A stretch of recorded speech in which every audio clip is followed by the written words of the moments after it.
काय तुम्हाला वजन कमी करायचं पण तुमच्याकडे वेळ नाही, तर आजच्या व्हिडिओमध्ये मी फक्त तुम्हाला 10 मिनिटाचे असे एक्सरसाइजेस सांगणार आहेत ज्यामुळे रोज 10 ते फक्त 15 मिनिटापर्यंत तुम्ही ह्या एक्सरसाइजेस करून तुमचं वजन कमी करू शकता। फक्त 10 मिनिटे रोज तुम्हाला या आसनांची प्रॅक्टिस करायची गरज आहे आणि त्यानंतर तुम्ही बघू शकता की तुमचं वजन जे आहे कशा प्रकारे कमी कमी होत जात आहे।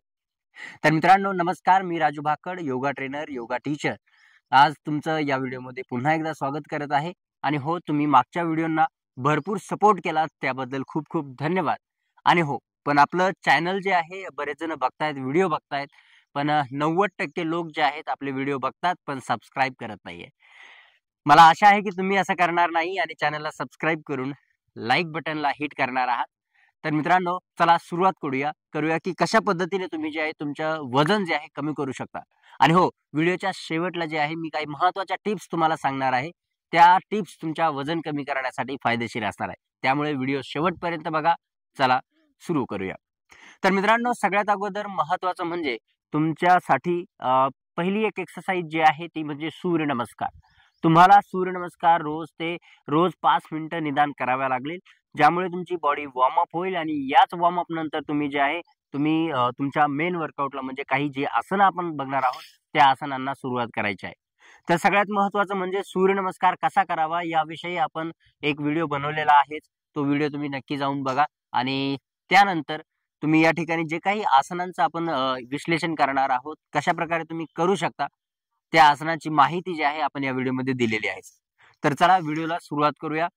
सूर्यनमस्कारचा व्हिडिओ झालाय, त्यानंतर दुसरी एक्सरसाइज असणार आहे तुमच्यासाठी पोट कमी करण्यासाठी, पोटाची चरबी कमी करण्यासाठी, जी वाढलेली चरबी जी असते ती कमी करण्यासाठी तुम्हाला जे आहे भुजंग आसन खूप महत्त्वाचं ठरेल, ज्यासाठी तुम्हाला जे आहे मॅट वरती अगोदर झोपायचं आहे अशा प्रकारे। तर सगळ्यात अगोदर तुम्हाला जे आहे पोटावरती अशा प्रकारे झोपायचंय। पोटावरती झोपल्यानंतर या ठिकाणी बघू शकता आपल्याला जे तळहात आहे आपले आपल्या छातीच्या बाजूला ठेवायचे अशा प्रकारे, आणि अशा प्रकारे हळूहळू तुम्हाला वरती यायचं। श्वास घेत वरती यायचं। तुम्ही बघू शकता की तुमच्या पोटावरती स्ट्रेच येतोय, त्यानंतर ब्लड सर्क्युलेशन जे आहे पोटाकडे जास्त प्रमाणात होतं। इथे 5 ते 10 सेकंद तुम्हाला इथे थांबायचं आहे। मानेचा त्रास असेल तर खाली बघा, हळूच परत या आणि रिलॅक्स करा, ठीक आहे। भुजंगासन झालं आणि यानंतर तुम्हाला दुसरं जे आसन आहे ते म्हणजे धनुरासन तुम्हाला करायचं आहे। धनुरासनसाठी पोटावरती झोपायचे अगेन, आणि पोटावरती झोपल्यानंतर पायांना फोल्ड करायचे। पायांना फोल्ड केल्यानंतर तुम्ही अँकल्सला इथे या ठिकाणी पकडू शकता अशा प्रकारे, आणि श्वास घेत जे आहे हळूहळू तुम्हाला छातीला वरती उचलायचंय, चेस्टला वरती उचलायचंय, आणि आपले जे गुडघे आहेत, मांड्या ज्या आहेत त्या हळूहळू आपल्याला वरती उचलून घ्यायच्या अशा प्रकारे। जेवढं तुम्ही वरती उचलताल तेवढी तुमची फ्लेक्झिबिलिटी हळूहळू वाढत जाईल आणि तुमचं पूर्ण वजन जे आहे बेंबीच्या भागावरती आहे, जेणेकरून तुमचं वजन कमी होण्यासाठी याची मदत होईल। 5 ते 10 सेकंद थांबल्यानंतर हळूच परत यायचंय आणि आराम करायचा। तर यामध्ये तुम्ही बघू शकता की ब्लड सर्क्युलेशन जे आहे आपल्या लोअर बॉडीकडे, आपल्या पोटाकडे जास्त प्रमाणात वाढत आहे आणि त्याचाच फायदा आपल्याला वजन कमी करण्यासाठी होणार आहे। पण याच्यामध्ये थोडीशी काळजी घ्यायची आहे की ज्यावेळेस तुम्ही धनुरासन करत असाल, तुम्हाला गुडघ्यांचा त्रास असेल, तुम्हाला खांद्यांचा त्रास असेल, हातांचा त्रास असेल, त्यावेळेस तुम्हाला आरामात करायचं आहे। पाठीचा त्रास असेल त्यावेळेसही तुम्हाला हे आसन आरामात करायचं आहे। यानंतर जे तिसरं आसन आहे ते म्हणजे नौकासन, बोट पोज। तर नौकासन किंवा बोट पोज हे करण्यासाठी आपल्याला सगळ्यात अगोदर सिटिंग पोस्चर मध्ये यायचंय। सिटिंग पोस्चर मध्ये आल्यानंतर आपल्याला काय करायचंय, हळूच आपल्याला पाय वरती घ्यायचे असे आणि चेस्टला वरती घ्या। चेस्टला वरती घेतल्यानंतर हात हळूहळू असे आणि होल्ड करायचे। आपली जी ब्रेथ आहे, श्वास जो आहे तो कंटिन्यू ठेवायचा आहे। पाठीला बाक अशा पद्धतीने करायचं नाही। बरेच जण मी बघतो की क्लासमध्ये जे आहेत अशा पद्धतीने बरेच जण करत असतात अशा पद्धती, तर ते करू नका। पाठीला सरळ ठेवण्याचा प्रयत्न करा, छातीला वरती उचलण्याचा। आपली जी पोट आहे, आपलं जे कोर आहे त्याला टाईट करा आणि होल्ड करा। याच्यामुळे बघू शकता की तुमच्या अगेन ॲब्डोमेन वरती, लोअर बॅक वरती, हॅमस्ट्रिंग्स वरती, हातांवरती प्रेशर येईल। पण याच्यामध्ये जे आहे, ह्या आसनामध्ये जे आहे बऱ्याचदा असं होतं की आपला श्वास जो आहे थांबला जातो किंवा आपण थांबवतो. बऱ्याच जणांना वाटतं की श्वास थांबवला म्हणजे आपण जास्त वेळ त्या आसनामध्ये राहू, पण असं काही नसतं. जोपर्यंत तुम्ही ब्रिदिंग करत नाही तोपर्यंत मसलला ऑक्सिजन मिळणार नाही. ब्लडला आपल्याला जी गरज आहे ऑक्सिजनची, ब्लड सर्क्युलेशनची, ती होणार नाही. त्यामुळे ऑक्सिजन घेत राहा म्हणजे श्वास घेत राहा. ठीक आहे. हे झाले 3 आसन. त्यानंतर यामध्ये चौथं जे आसन आहे ते म्हणजे सेतुबंध आसन. हे आसन जे आहे हे 5वं आसन आहे. आपण सगळ्यात पहिली एक्सरसाइज जी बघितली ती म्हणजे सूर्यनमस्कार. आता याच्यामध्ये सेतुबंध आसन मध्ये जे आहे आपल्याला अशा प्रकारे पाय फोल्ड करायचे. सगळ्यात अगोदर झोपा, पाय फोल्ड करा, पायांमध्ये गुडघ्यांमध्ये अंतर ठेवा आणि हळूहळू हिप्सला वरती उचला. आता हिप्सला वरती उचलल्यानंतर जेवढं वरती उचलता येईल तेवढं शक्य होईल तेवढं. जर तुम्हाला वाटत असेल सपोर्ट द्यायचा पाठीला तर अशा पद्धतीने, ठीक आहे, नाही दिला तरी चालेल, पण टाईट ठेवण्याचा प्रयत्न करा.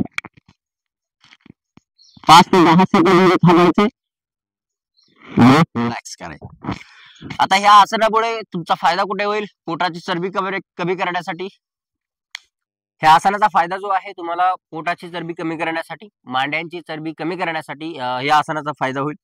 त्यानंतर महत्वाचं दुसरं एक आसन आहे ते तुम्ही करू शकता, जे डेली रुटीन मध्ये तुम्ही ऍड करू शकता. झोपायचंय पाठीवरती, गुडघ्यांना फोल्ड करायचंय, आपले गुडघे आपल्या चेस्टकडे, पोटाकडे, आणि हळूच प्रेस करायचंय. जर असा घेरा येत नसेल तर अशा पद्धतीने प्रेस करा आणि होल्ड करा. Release and relax. तर अशा पद्धतीने जे आहे तुम्हाला हे आसन जे आहे पवन मुक्तासन ज्याला आपण म्हणू, ते आसन तुम्हाला करायचं आहे. तर अशा पद्धतीने काही एक्सरसाइजेस आज आपण बघितल्या. सूर्यनमस्कार आहे, त्यानंतर भुजंगासन आहे, धनुरासन आहे, नौकासन आहे, त्यानंतर सेतुबंधासन आहे, आणि लास्ट जी आहे ती म्हणजे पवन मुक्तासन. आता ह्या एक्सरसाइजेस नंतर तुम्हाला जे आहे रिलॅक्स करायचं आहे शवासन मध्ये. शवासनचा व्हिडिओ सुद्धा माहिती सुद्धा आपण बाकीच्या व्हिडिओमध्ये दिलेलीच आहे. जर ते व्हिडिओ तुम्ही पाहिलेले नसतील तर ते पाहून घ्या. आणि शवासन कशा प्रकारे करू शकता आणि बॉडीला रिलॅक्स करू शकता त्याची संपूर्ण माहिती आपण त्या व्हिडिओमध्ये दिलेली आहे. यानंतर मित्रांनो मी सांगितलं होतं की तुम्हाला काही टिप्स ज्या आहे महत्वाच्या ते मी देईल. तर त्याच्यामध्ये सगळ्यात महत्वाची टिप्स ही राहील की पाणी जे आहे आपल्या बॉडीला, पाण्याची जी गरज आहे ती खूप जास्त असते. त्यामुळे पाणी जास्त प्रमाणात पिण्याचा प्रयत्न करा. एक अलार्म वगैरे लावू शकता पाणी पिण्यासाठी, आठवण जर होत नसेल तर. पण पाणी पिण्याचं लक्ष ठेवत जा, चांगलं जास्त क्वांटिटीमध्ये पाणी पिण्याचा प्रयत्न करा, म्हणजे जास्त वेळा. त्यानंतर दुसरी गोष्ट म्हणजे याच्यामध्ये मैदा, साखर खाऊ नका, तेलकट खाऊ नका. ह्या सगळ्या गोष्टी ज्या आहे अवॉइड करण्याचा प्रयत्न करा. त्यानंतर तिसरी गोष्ट अशी आहे याच्यामध्ये की तुम्हाला वेळच्या वेळी तुमचं जेवण जे ते झालं पाहिजे. जर समजा सकाळी नाश्ता करायचा असेल तर सकाळी तुमचा जे वेळ असेल, 8चा जर वेळ असेल तर 8ला नाश्ता झाला पाहिजे रोज. आणि त्याच हिशोबाने तुमचं शेड्यूल जे आहे, डाएट जे आहे ते फॉलो करण्याचा प्रयत्न करा. भाजीपाला जास्त प्रमाणात ऍड करा. प्रोटीनियस गोष्टी ज्या आहेत, सलाड आहे, त्यानंतर मूग वगैरे आहे, त्यानंतर मटकी आहे भिजलेली. तर ह्या सगळ्या गोष्टी ऍड करण्याचा प्रयत्न करा. जर नॉनव्हेज खात असाल तर नॉनव्हेज, एग्ज वगैरे खाऊ शकता. तर मित्रांनो आजच्या व्हिडिओमध्ये इथपर्यंतच. भेटूया पुढच्या व्हिडिओमध्ये. तोपर्यंत धन्यवाद.